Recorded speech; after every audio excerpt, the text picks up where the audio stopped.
بسم اللہ الرحمن الرحیم۔ السلام علیکم۔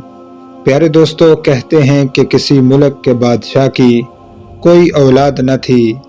اسے بڑی فکر لاحق ہوئی کہ اس کے مرنے کے بعد تاج و تخت کا وارث کون بنے گا۔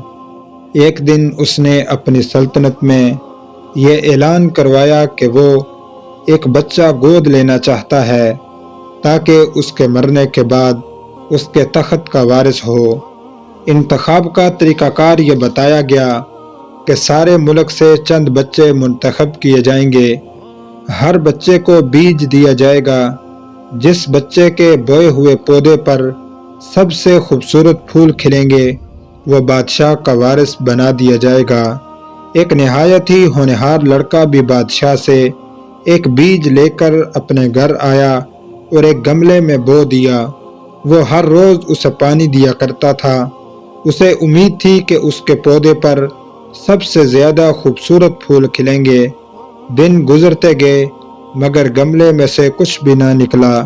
اس نے بازار سے دوسرا گملہ خریدا اور مکمل احتیاط سے بیج نکال کر دوسرے گملے میں بو دیا، مگر پھر بھی کچھ بھی حاصل نہ ہوا۔ ادھر پھولوں کی نمائش کا دن آ پہنچا۔ سارے ملک کے بچے اپنے گملے لیے بادشاہ کے محل میں جمع ہو گئے۔ بادشاہ پھول دیکھنے بچوں کے پاس آیا۔ وہ ہر خوبصورت پھول کو دیکھ رہا تھا مگر اسے کوئی پسند نہیں آیا۔ چلتے چلتے اچانک اس کی نظر اس لڑکے پر پڑی جو خالی گملہ اٹھائے کھڑا تھا۔ بادشاہ اس کے پاس آ کر رک گیا اور اس سے پوچھا، بیٹا تم خالی گملہ لیے کیوں کھڑے ہو؟ لڑکے نے روتے ہوئے کہا، میں نے بیج گملے میں بویا تھا، روزانہ پانی بھی دیتا تھا مگر اس میں سے کوئی پودا نہیں اگا، اس لیے خالی گملہ لیے کھڑا ہوں۔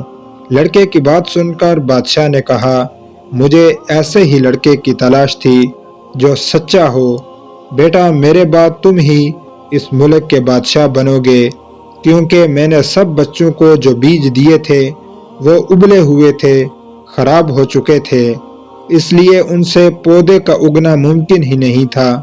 دوسرے بچے اس لیے خوبصورت پھول کھلانے میں کامیاب ہوئے کہ انہوں نے اس خراب کی جگہ اچھے بیج بوئے تھے، مگر اس لڑکے نے یہ غلط حرکت نہیں کی اور جھوٹ سے کام بھی نہیں لیا، لہٰذا اسے سچائی کا انعام مل گیا۔ پیارے دوستو، ایسی ہی مزید ویڈیوز دیکھنے کے لیے ہمارا چینل دستور حیات سبسکرائب کر کے بیل آئیکن کو آل پر کلک کر لیں تاکہ ہماری ہر ویڈیو آپ کو ملتی رہے۔ اپنا بہت سا خیال رکھیں۔ السلام علیکم۔